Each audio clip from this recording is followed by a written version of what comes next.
Thank you for listening. My name is Mike Strauss, aka Strauss21. I'm a mixed martial arts journalist. I currently contribute to bjpen.com, Low Kick MMA, CageSidePress.com. You could find my work there as well as my YouTube channel at aka Strauss21. And of course, the Did You See That Shit Mixed Martial Arts podcast that you are listening to right now. Here is my latest interview. I hope you enjoy it. I want to welcome to the show for the first time Mr. Kenney. What is going on, man? Not too much, dude. Just finishing up a little bit of a morning session to kind of get prepared for fight week here. Very cool. Yeah, you have a big fight coming up here, man. But before we get into that, I wanted to ask you, or wanted to talk to you about your last fight. You defeated Brandon Royval last October to capture the belt. What's changed since then, man? Not a whole lot. It's still the same fighter, just keeping growing, proving my game, proving my craft. But I really, after that, I kind of not left flyweight behind, but I kind of started focusing on getting stronger.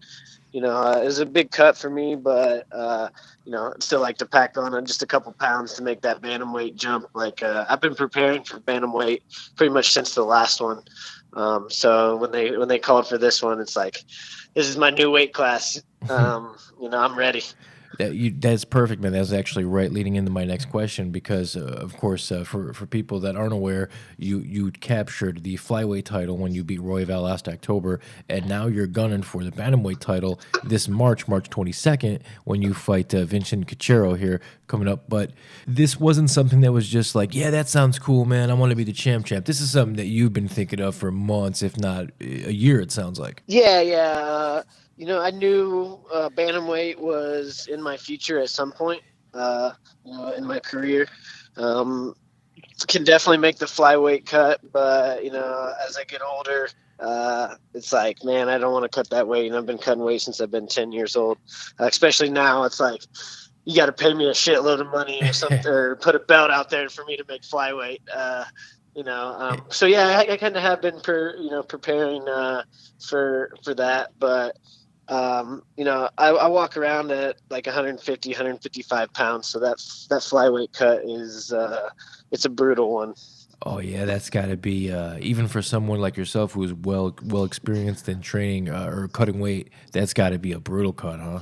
Yeah. Everything. I got to make sure everything goes right. As far as like my diet and all that. Can't have any mess ups. I mean, not that I'm, slacking off on my diet now. I've just kind of tweaked it a little bit, and I'm a little fuller and a little happier this week than I normally am. Yeah, no, you definitely sound like you're in good spirits, and that's the thing too, man. There's definitely a right way and a wrong way to cut weight, right? Right. And 100%. So you being experienced in the right way, when you see guys out there, high profile guys out there, cutting weight the wrong way and kind of making, I'm not saying that cutting weight isn't dangerous. It 100% is, but when you do it the safe way, or the right way, I should say, it makes that danger a little bit less. So when you see high profile guys doing it the wrong way, and it gives kind of weight cutting even a worse name than it already has, what are you thinking, Right. man? I mean, at the end of the day, like for my weight cut to 25, like if I do it the wrong way, I'm not going to make weight. My body's going to shut down at some point where I'm trying to dehydrate. Just how it is. It's happened to me once. And won't ever happen again.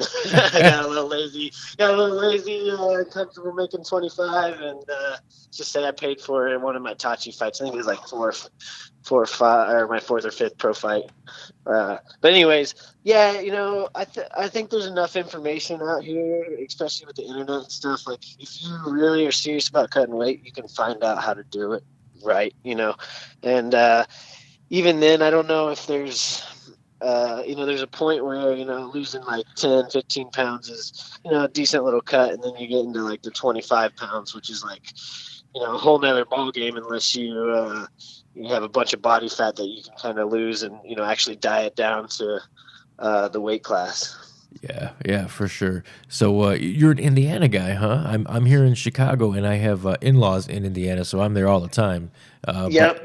I'm more along the Ohio border, but I know all about that. From a small town called Portland. It's about 40 miles straight south of Fort Wayne. Okay, yeah.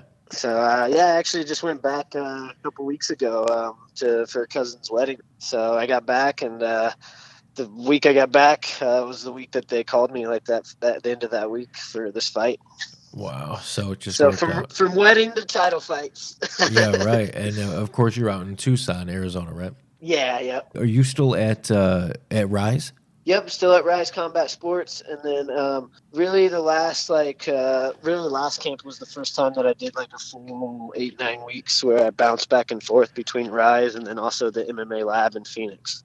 Okay, very cool. Yeah, the lab is, obviously phenomenal. So many guys come from there, but yeah, man, Rise, you guys are doing your thing steadily. I dig that. I dig when a camp doesn't have to have all the mouthpieces up there talking. You guys lead by example, and I dig that, man. Yep. We got some killers there. We're coming up slowly and surely. Um, you know, Definitely not. We got a guy fighting for the Combate's belt, defending his belt the following weekend. So it's a busy time of year. It's a good one though. Yeah, for sure. Right before summer too. It's one of my favorite times there, no doubt. Well, I definitely want to thank you for your time, man. I know it's super busy for you. You got a huge fight coming up here, March 22nd, going to be that champ. I want to give you time here to shout out your coaches, sponsors, whatever you'd like, man. The floor is yours. Yeah, for sure. I always appreciate the phone call and stuff anytime, man. But you guys can follow me at CKMMA125 on Instagram or Twitter, and then just Casey Kenney on Facebook. And got to thank all my coaches and Rise Combat Sports MMA Lab for getting me ready as always and keeping me ready too. And then management, Radium Sports Agency. Those guys are always looking out for me, getting me these fights and keeping me straight edge where I need to be. And also, I got a sponsor, Miss Mary Jane California, CBD sponsor that really been, I think, a game changer. CBD's the new stuff, man. Check it out. Yeah, the CBD is truly amazing. It's really it's incredible. I don't even have words to explain what it's been doing for everybody. Yeah, I mean, is like one of those hidden gems. So it's fine. Yeah, I'm glad it's finally coming out. absolutely. Well, man, It's like I don't have to take ibuprofen and feel all shitty all the time. plus all the additional benefits, man. It's good to see. It's definitely good to see. And Miss Mary Jane, she's getting out there in sponsoring fighters like yourself. So it's good to see, man. It's definitely cool to see in our industry. So thank you for your time, man. You got to be super busy here. You got a big fight March 22nd. It's going to be LFA 62, going to be the double champ. Is that going to be LFA's first ever Bantam champ? First ever champ. Wow. Yep, first ever. Well, best of luck to you, man. Thanks, man. Trying to make history. Well, I think you'll do it, man, and hopefully we'll catch up maybe after that. Yep, sounds like a plan. Give me a call anytime. Awesome. Take care, brother. All right, you too.